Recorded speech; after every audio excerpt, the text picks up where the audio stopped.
Alinsunod sa kautusan ni Pangulong Ferdinand R. Marcos Jr. na pabilisan ang distribusyon ng titulo ng lupa sa mga agrarian reform beneficiaries, isinagawa ang mass distribution sa mga beneficiaryo sa Cordillera kamakailan.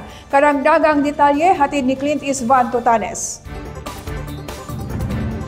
Iwinagayway ng aabot sa 300 na mga magsasaka mula sa iba't ibang probinsya sa Cordillera ang kanilang mga electronic titles o e-titles at Certificate of Land Ownership Award o CLOA kamakailan.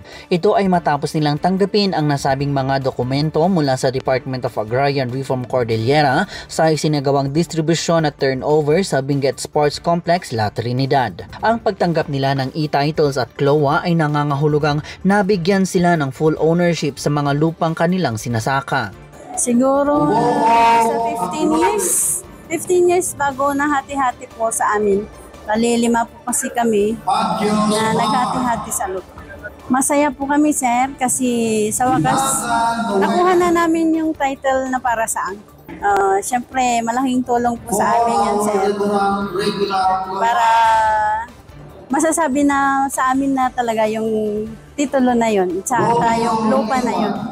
Ay talaga maragsak anak na malak ti titulok.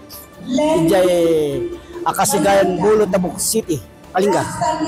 Siyempre tap no kastaket makunam nga dagam, makunam nga talaga bagim tap mawan ti problema panggap ti papel. Okay. Dadya, thank you pagyamanan nita in process da umay damit kada kami nga bagada nga masobit tap no kastaket na pintas nga ada papilyo so nga wininan niya. So agyaman kami ta adamit dagito mangi daydalon nga may mga bagaket ta kami nga grupo ako nami sige tapno agmay mesate tapno malate titulo teo. Ang distribusyon ng CLOA at e-title sa isa sa mga hakbang ng pamahalaan upang isulong ang kapakanan ng mga magsasaka. Sa ilalim ito ng programang Support to Parcelization of Land for Individual Titling Project ng DAR. Farmers, including especially those landless,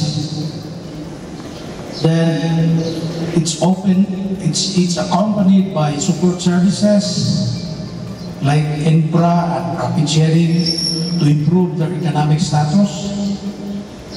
The primary goal is to address land ownership by allowing farmers to own the land they cultivate or receive a just share of the fruits of their labor, aim to increase productivity and income. Clint Isvan Totanes para sa PIA News Cordillera.